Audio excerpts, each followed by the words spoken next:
ನಮಸ್ಕಾರ. ಇವತ್ತು ನಾನು ನಿಮ್ಮನ್ನ ಒಂದು ಒಳ್ಳೆ ಜಾಗ ಕರ್ಕೊಂಡು ಹೋಗ್ತಾ ಇದ್ದೀನಿ. ಬನ್ನಿ ಇಲ್ಲಿಂದ ಆರಂಭ ಮಾಡೋಣ. ಅಂದ್ರೆ ಚನ್ನಪಟ್ಟಣಕ್ಕೂ ಮುಂಚೆ ಸಿಗುವಂತ ಕೆಂಗಲ್ ಹನುಮಂತರಾಯನ ದೇವಸ್ಥಾನದಿಂದ ಬಾಸ್ಕೊಂಡ್ ಸೈಡ್ ಹೊಡ್ಕೊಂಡು ನಮ್ಮ ಪ್ರಯಾಣನ ಆರಂಭ ಮಾಡಿದ್ವಿ. ನಿಮ್ಗೆಲ್ಲರೂ ಗೊತ್ತಿರೋ ವಿಚಾರ, ವಿಧಾನಸೌಧವನ್ನ ಕಟ್ಟೋದಕ್ಕೆ ಕಾರಣಕರ್ತರಾದಂತಹ ಮಾಜಿ ಮುಖ್ಯಮಂತ್ರಿಗಳು ಕೆಂಗಲ್ ಹನುಮಂತರಾಯರವರ ಮನೆ ದೇವರಿದು. ಸೊ ನಾವು ಇಲ್ಲಿಂದ ಚನ್ನಪಟ್ಟಣದ ಸರ್ಕಲ್, ಅಂದ್ರೆ ಚನ್ನಪಟ್ಟಣಕ್ಕೂ ಮುಂಚೆ ಸಿಗುವಂತ ಒಂದು ಸರ್ಕಲ್ ಅಲಗೂರು ಅಂತ ನಾಮಫಲಕ ಆಗಿರುತ್ತೆ, ಅಲ್ಲಿ ನಾವು ಲೆಫ್ಟ್ ತಗೋಬೇಕಾಗಿತ್ತು. ಸೊ ನಾವು ಅಲ್ಲಿಂದ ಲೆಫ್ಟ್ ತಗೊಂಡ್ವಿ. ಕರೆಕ್ಟಾಗಿ ಈ ಜಾಗದಿಂದ ನಾವು ತಲುಪಬೇಕಾಗಿರ್ತಕ್ಕಂಥ ಜಾಗ 18-20 ಕಿಲೋಮೀಟರ್ ಆಗ್ಬೋದು. ರಸ್ತೆ ಮಾತ್ರ ಒಂದು ತೂರು ಚೆನ್ನಾಗಿಲ್ಲ. ನಿಮ್ಮ ಜವಾಬ್ದಾರಿ ಗಾಡಿ ಓಡಿಸಿ, ನಿಮ್ಮ ಹುಷಾರಲ್ಲಿ ನೀವು ಬನ್ನಿ. ನಾವು ಹೋಗ್ತಿದ್ದಂಗೆ ನಮ್ಮನ್ನ ಸ್ವಾಗತ ಮಾಡೋದು ಮೊದಲು ಉದಾರಹಳ್ಳಿ ಅನ್ನೋ ನಾಮಫಲಕ. ಈ ಉದಾರಹಳ್ಳಿಯಲ್ಲೇ ನಾನು ಹೇಳ್ತಾ ಇರ್ತಕ್ಕಂಥ ದೇವಸ್ಥಾನ ಇರೋದು. ಸುತ್ತಲೂ ಹಸಿರು ಮತ್ತು ಬೆಟ್ಟ ಗುಡ್ಡಗಳಿಂದ ಕೂಡಿರ್ತಕ್ಕಂಥ ಒಂದು ಅದ್ಭುತವಾದ ಜಾಗ. ಹಳ್ಳಿನೂ ಅಷ್ಟೇ ತುಂಬಾ ಸ್ವಚ್ಛವಾಗಿದೆ, ಎಲ್ಲೂ ಕೂಡ ಗಲೀಜು ನನಗೆ ಕಾಣಿಸ್ಲಿಲ್ಲ. ಅದಾದ ನಂತರ ನಿಮ್ಮನ್ನ ಸ್ವಾಗತ ಮಾಡೋದೇ ಒಂದು ಮಹಾದ್ವಾರ.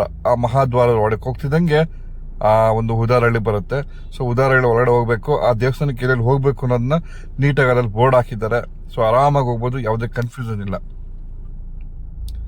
ಸೊ ಇದಕ್ಕೆ ಕಾರು, ಬೈಕು ಯಾವ ಗಾಡಿ ಮೇಲಾದ್ರೂ ಹೋಗುತ್ತೆ. ಸ್ವಲ್ಪ ರೋಡ್ ಚೆನ್ನಾಗಿಲ್ಲ, ಇಲ್ಲಿಂದ ಕಚ್ಚಾ ರಸ್ತೆ ಇದೆ. ಅಂದ್ರೆ ಬೆಟ್ಟದ ಮೇಲೆ ಇರ್ತಕ್ಕಂಥದ್ದು ಆಗಿರೋದ್ರಿಂದ ರಸ್ತೆ ಅಷ್ಟೊಂದು ಸರಿಯಾಗಿಲ್ಲ. ಸೊ ನಿಮ್ಮ ಹುಷಾರು ನೀವು ಹೋಗಿ ಅಂತ ಹೇಳೋದಕ್ಕೆ ಇಷ್ಟಪಡ್ತೀನಿ. ಸೊ ಇವನು ಮೇಲೆ ಹೋಗ್ತಿದ್ದಂಗೆ ಸುತ್ತಲಿನ ಪರಿಸರ ನೋಡಿದ್ರೆ ನಿಮ್ಮ ಆಯಾಸ ಎಲ್ಲ ಕಳೆದೋಗ್ಬಿಡುತ್ತೆ. ಆದ್ರೆ ಇಲ್ಲಿ ನನಗೊಂದು ಅಚ್ಚರಿ ಕಾಣಿಸ್ತು. ಏನಪ್ಪಾ ಅಂತಂದ್ರೆ, ಈ ಬೆಟ್ಟದ ಮೇಲೆ ಒಂದು ಕಲ್ಲು ಕಾಣಿಸಿದೆಯಲ್ಲ ನೋಡಿ, ಆ ಕಲ್ಲು ನೋಡಿದ್ರೆ ಒಳ್ಳೆ ಗಣೇಶ ಇಟ್ಟಂಗಿದೆ. ಅದಕ್ಕೆ ಯಾರಾದ್ರೂ ಬಣ್ಣ ಬಡಿದ್ರೆ ಅದ್ಭುತವಾಗಿ ಕಾಣುತ್ತೆ ಇರೋದು ನನ್ನ ಅಭಿಪ್ರಾಯ. ಬೆಟ್ಟದ ಮೇಲೆ ಇರೋ ದೇವಸ್ಥಾನಕ್ಕೆ ಹಾಗೋ ಹೀಗೋ ಮಾಡಿ ಬಂದು ತಲುಪಿದ್ವಿ. ಸೊ ಸುಂದರವಾದ ಜಾಗ ಕಾಣಿಸ್ತು. ನಮ್ಮನ್ನ ಸ್ವಾಗತ ಮಾಡಿದ ಈ ಒಂದು ದೊಡ್ಡ ಅಕ್ಷರದಲ್ಲಿ ಬರೆದಿರ್ತಕ್ಕಂಥ ಶ್ರೀ ಸಿದ್ದೇಶ್ವರ ಸಿದ್ದಪ್ಪಾಜಿ ದೇವಸ್ಥಾನ. ಒಳಗೋಗಿದ ತಕ್ಷಣ ನಂದಿಕಮ್ಮ ಅಂತ ನಿಮ್ಗೆ ಗೊತ್ತಿರೋಂಥದ್ದು ಒಂದು ಸುಂದರವಾದ ಒಂದು ಕಡೆಯನ್ನ ಒಂದು ಕೆತ್ತಿದ್ದಾರೆ. ಸೂಪರ್ ಆಗಿದೆ ಇದು ಆಕ್ಚುಲಿ ಹೇಳ್ಬೇಕಂದ್ರೆ. ಇದಾದ್ಮೇಲೆ ನೀವು ಮೇಲ್ ನೋಡಬಹುದು, ಲಕ್ಷ್ಮಿ, ಗಣೇಶ, ಈಶ್ವರ, ಪಾರ್ವತಿ, ಮತ್ತೆ ಸುಬ್ರಹ್ಮಣ್ಯ, ಹಾಗೆ ಸರಸ್ವತಿ ಇಲ್ಲಿರ್ತಕ್ಕಂಥ ಕಡೆ ತುಂಬಾ ಚೆನ್ನಾಗಿದೆ. ಸೊ ನಾವು ಹೋಗೋ ಟೈಮಲ್ಲಿ ಆ ದೇವರಿಗೆ ಆರ್ತಿ ಬಿಡುತ್ತಾ ಇದ್ರು. ಸೊ ನೀವು ಕೂಡ ಕೈ ಮುಕ್ಕೊಂಡು ಭಕ್ತಿಯಿಂದ ಭಗವಂತ ಎಲ್ರಿಗೂ ಒಳ್ಳೇದು ಮಾಡಪ್ಪ ಅಂತ ಕೇಳ್ಕೊಳ್ಳಿ. ಸ್ನೇಹಿತರೆ ನಮಸ್ಕಾರ, ನಾನು ನಿಮ್ಮ ಶ್ರೀಕಾಂತ್ ಕನ್ನಡಿಗ. ನಮ್ಮ ಎಸ್ ಕಂಪ್ನಿ ಚಾನಲ್ ಅನ್ನ ಇನ್ನು ಸಬ್ಸ್ಕ್ರೈಬ್ ಮಾಡ್ಕೊಂಡಿಲ್ಲ ಅಂದ್ರೆ ಆದಷ್ಟು ಬೇಗ ಸಬ್ಸ್ಕ್ರೈಬ್ ಮಾಡ್ಕೊಳ್ಳಿ. ಇದ್ರೆ ನೆಮ್ಮದಿಯಾಗಿರ್ಬೇಕು.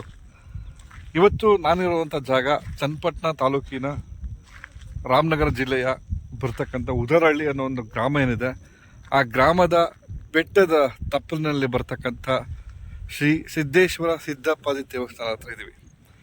ಇದು ಇತ್ತೀಚೆಗೆ ನಿರ್ಮಾಣವಾದಂಥ ದೇವಸ್ಥಾನ.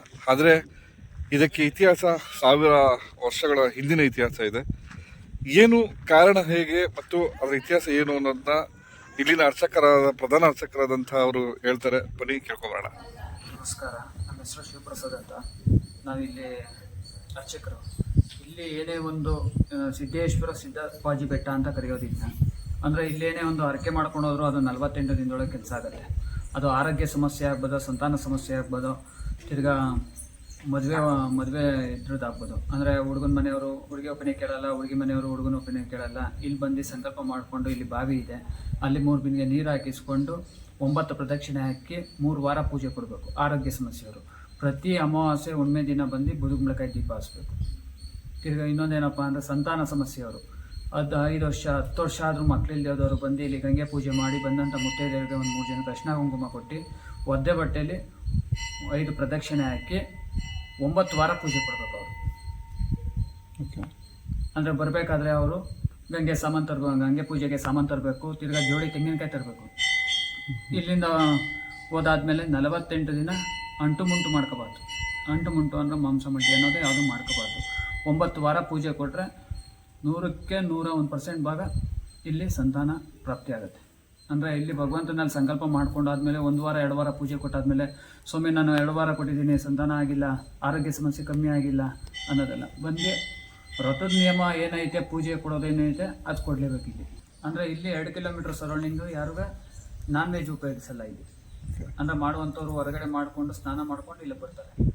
ಅಂದರೆ ಇಲ್ಲಿ ಸರ್ಪ ಸಂಚಾರ ಜಾಸ್ತಿ ಇದೆ. ಸರ್ಪ ಸಂಚಾರ ಅಂದರೆ ಸಿದ್ದೇಶ್ವರ ಸ್ವಾಮಿ ಸಂಚಾರ. ಅಂದರೆ ಕಲ್ಲು ನೀರು ಕರಗೋ ಟೈಮಲ್ಲಿ ಪ್ರತಿ ಅಮಾವಾಸ್ಯೆ ಹುಣ್ಣಿಮೆ ಟೈಮಲ್ಲಿ ಪಂಜನ ರೂಪದಲ್ಲಿ ಬರ್ತಾರೆ. ಅಂದರೆ ಅಂದ್ರೆ ಅಗ್ನಿ ರೂಪದಲ್ಲಿ ದೇವರು ಇದು ಬರೋದು. ರಾತ್ರಿ ಹೊತ್ತು ಹೌದು. ಅದು ನೋಡ್ಬೋದು ಕಾಣಿಸ್ತಿದ್ಯಾ ಯಾರಿಗಾದ್ರೆ? ಸಂಚಾರಕ್ಕೆ ಬರುವಂಥ ಟೈಮು ಕಲ್ಲು ನೀರು ಬರುವ ಟೈಮಲ್ಲಿ ಮಾತ್ರ ಬರೋದು.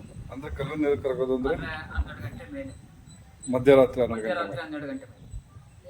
ಅಂದ್ರೆ ಸ್ವಲ್ಪ ಸಂಚಾರ ಜಾಸ್ತಿ ಇದೆ ಇಲ್ಲಿ. ನಾಗರ ಪಂಚಮಿ ದಿನ ಬೆಳಗಿನ ಜಾವ ಬಂದು ದೇವರು ಇದು ಕುಂತಿದ್ದು, ಪೂಜೆ ಕುಂತ್ಕೊಂಡಿದ್ದು, ಸಾಯಂಕಾಲ ಗಂಟ ಇಲ್ಲಿ ಪೂಜೆ ಸಲ್ಲಿಸ್ಕೊಂಡೇ ಹೋಗೋದು. ಅಲ್ಲಿ ನಾಗಾಭರಣ ಇದೆಯಲ್ಲ, ಆ ನಾಗಾಭರಣ ಮೇಲೆ ಬಂದು ಕುಂತಿದ್ದು ಪೂಜೆ ಸಲ್ಲಿಸ್ಕೊಳೋದು. ಇದು ಸಾವಿರಾರು ವರ್ಷ ಇತಿಹಾಸ ದೇವಸ್ಥಾನ. ಸಿದ್ದೇಶ್ವರ ಸ್ವಾಮಿ ಕುತ್ಕೊಂಡಿದ್ದಂಥ ಜಾಗ. ಅಂದ್ರೆ ಸಿದ್ದಪ್ಪಾಜಿ ಸ್ವಾಮಿ ಇಲ್ಲಿ ಪ್ರೇರಣೆ ಮಾಡ್ಕೊಂಡು ಹೋಗಿರೋದು. ಸಿದ್ದಪ್ಪಾಜಿ ನಮ್ಮ ಅಂದ್ರೆ ಸಿದ್ದಪ್ಪಾಜಿ ಅಂತ ಕಂದಾಯ ಇದೆ ನೋಡಿ, ಪಕ್ಕದಲ್ಲಿ ಕಂದಾಯ ಇದೆ ನೋಡಿ, ಬಸವೇಶ್ವರ ಕಂದಾಯ ಇದೆ. ಹಾಂ, ಇದು ಇದ್ರ ಹತ್ರ ಬರುತ್ತಲ್ಲ, ಕೊಳ್ಳೇಗಾಲದ ಹತ್ರ. ಹೌದು, ಚಿಕ್ಕಲ್ಲೂರು ಜಾತ್ರೆ ಸಿದ್ದೇಶ್ವರ ಸ್ವಾಮಿ. ಸೊ ಅವರು ಬಂದು ಅವ್ರು ಬಂದು ಇಲ್ಲಿ ಜಪ ಅಂದ್ರೆ ಮಾಡ್ಕೊಂಡು ಹೋಗಿರೋದು. ಮತ್ತೆ ಇಲ್ಲೇನು ಗುಹೆನ ಇದೆಯಂತೆ ಹಿಂಭಾಗ ಇರೋದು, ಅದು ಕ್ಲೋಸ್ ಮಾಡ್ಬಿಟ್ಟು ಅವ್ರು ಇರೋದು. ನೋಡೋಕ್ಕಾಗಲ್ವಾ ಜನ? ನೋಡ್ಬೋದು ನೋಡಿ. ಅಂದ್ರೆ ಮೂಲ ಸ್ಥಾನ ಬಂದು ಇಲ್ಲೇನೆ. ಮೊದಲನೇ ಪೂಜೆ ಆದ್ಮೇಲೆ ಇಲ್ಲಿ ಮೊದಲನೇ ಪೂಜೆ, ಇದು ಮೂಲ ದೇವರು. ಪೂಜೆ ಆದ್ಮೇಲೆ ಅಲ್ಲಿ ಎರಡನೇ ಪೂಜೆ.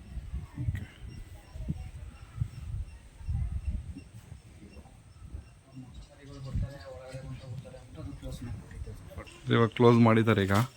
ಮುಂಚೆ ಇಲ್ಲಿ ಸಿದ್ದಪ್ಪಾಜಿ ಅವ್ರು ಬಂದ್ಬಿಟ್ಟು ಇಲ್ಲಿ ಸಿದ್ದೇಶ್ವರ ಸ್ವಾಮೀಜಿಯವರು ಇಲ್ಲಿ ಯೋಗ ಮಾಡಿದಾರಂತೆ. ಅಂದರೆ ತಪಸ್ ಮಾಡಿದಂಥ ಜಾಗ ಇದು ನೋಡಿ ಹೇಗಿದೆ, ಕಲ್ಲು ಬಂಡೆ ಒಳಗಡೆ.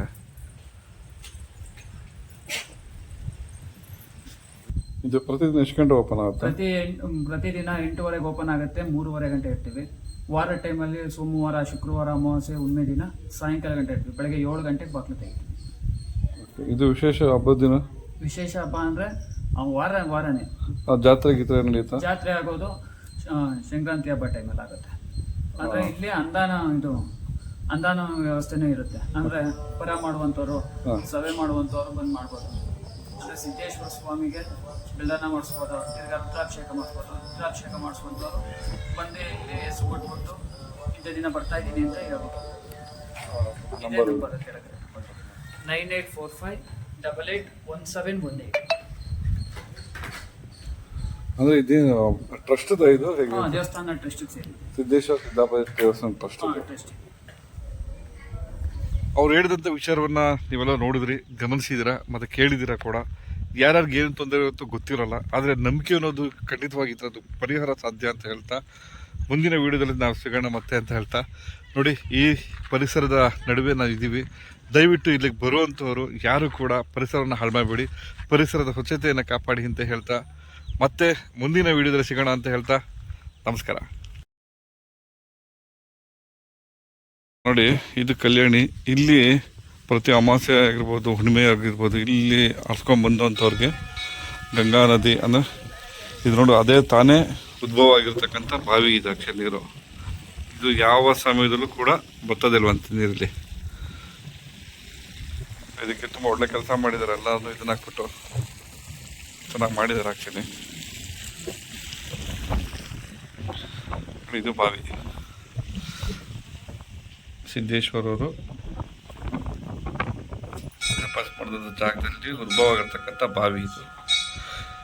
ಹೇಳುವಂಥ ಕಡೆಯ ಮಾತೇನಪ್ಪ ಅಂತಂದರೆ, ನೀವು ಎಲ್ಲೇ ಹೋಗಿ ಈ ರೀತಿಯ ಪರಿಸರದ ಜಾಗಗಳಲ್ಲಿ ದಯವಿಟ್ಟು ಪ್ಲಾಸ್ಟಿಕ್ ಬಳಕೆಯನ್ನು ಮಾಡೋಕ್ಕೆ ಹೋಗಬೇಡಿ. ಪ್ಲಾಸ್ಟಿಕ್ ಬಳಕೆಯಿಂದ ಪರಿಸರ ಹಾನಿಯಾಗತ್ತೆ. ಸೊ ದಯವಿಟ್ಟು ಯಾರು ಕೂಡ ಈ ಬೆಟ್ಟದಲ್ಲಿ ಬರಬೇಕಾದ್ರೆ ಪ್ಲಾಸ್ಟಿಕ್ ಬಳಕೆಯ ಅಂಥ ವಸ್ತುಗಳನ್ನ ಯಾವುದೂ ತರಕ್ಕೆ ಹೋಗಬೇಡಿ. ದಯವಿಟ್ಟು ಈ ರೀತಿ ಪ್ಲಾಸ್ಟಿಕ್ನ ತರಕ್ಕೆ ಹೋಗಬೇಡಿ. ನೀವು ಪೂಜೆ ಸಂಬಂಧಂದ್ರೂ ಕೂಡ ಒಂದು ಗಡ್ಡಿ ಕರ್ಪೂರ ತೊಗೊಂಬನ್ನಿ. ದಯವಿಟ್ಟು ಪ್ಲಾಸ್ಟಿಕ್ ಬಳಕೆಯ ವಸ್ತುಗಳನ್ನ ಯಾವ್ದು ತರಕ್ಕೆ ಹೋಗಬೇಡಿ. ಇಲ್ಲಿ ನೋಡಿ ಯಾವ ರೀತಿ ಇದೆ. ನಮ್ಮ ಜನಗಳು ಅಷ್ಟೇ, ಅದಕ್ಕೆ ಏನು ಮಾಡ್ತಾರೆ ಅಂದರೆ, ಎಲ್ಲದೊಂದು ಫೇಮಸ್ ಆಗಿಲ್ಲ ಅಲ್ಲಿಗೆಲ್ಲ ಈ ರೀತಿ ಪ್ಲಾಸ್ಟಿಕ್ ಬಳಕೆ ಅಂತ ತಂದು ಖರೀದಿ ಮಾಡುವಂಥದ್ದು. ಇಲ್ಲಿ ಶೌಚಾಲಯ ಇದೆ, ಚೆನ್ನಾಗಿದೆ, ಆದರೆ ಮೇಂಟೆನೆನ್ಸ್ ಇಲ್ಲದೆ ಇರೋದ್ರಿಂದ ಸ್ವಲ್ಪ ಗಲೀಜಾಗಿದೆ, ನೀರು ಬರ್ತಾ ಇಲ್ಲ. ಸೊ ಇದ್ರ ಬಗ್ಗೆ ದಯವಿಟ್ಟು ಟ್ರಸ್ಟ್ನವ್ರು ಸ್ವಲ್ಪ ಗಮನ ಕೊಡಬೇಕು. ಯಾಕೆಂದರೆ ಬರುವಂಥ ಸಂದರ್ಭ ಇರೋದ್ರಿಂದ ಸೊ ಹೆಣ್ಮಕ್ಳುಗಳಿಗೆ ಟಾಯ್ಲೆಟ್ ಅವಶ್ಯಕತೆ ಇದ್ದೇ ಇರುತ್ತೆ. ಸೊ ದಯವಿಟ್ಟು ಟ್ರಸ್ಟ್ನವರು ಮುತುವರ್ಜಿ ವಹಿಸಿ ಮುಖ್ಯವಾಗಿ ಇಲ್ಲಿನ ಶೌಚಾಲಯವನ್ನು ಸ್ವಚ್ಛಗೊಳಿಸೋದಕ್ಕೆ ಮತ್ತು ನೀರು ಇಂಪಾರ್ಟೆಂಟ್ ನೀರು ಬರೋದಕ್ಕೆ ಮಾಡಬೇಕು. ಇದೊಂದು ಲೋಪ ಇರೋದಂಥದ್ದಷ್ಟೇ ಬಿಟ್ಟು ಇನ್ನೇನು ಎಲ್ಲ ಸ್ವಚ್ಛತೆ ಆಗಿದೆ ಅಂತ ಹೇಳ್ಬೋದು.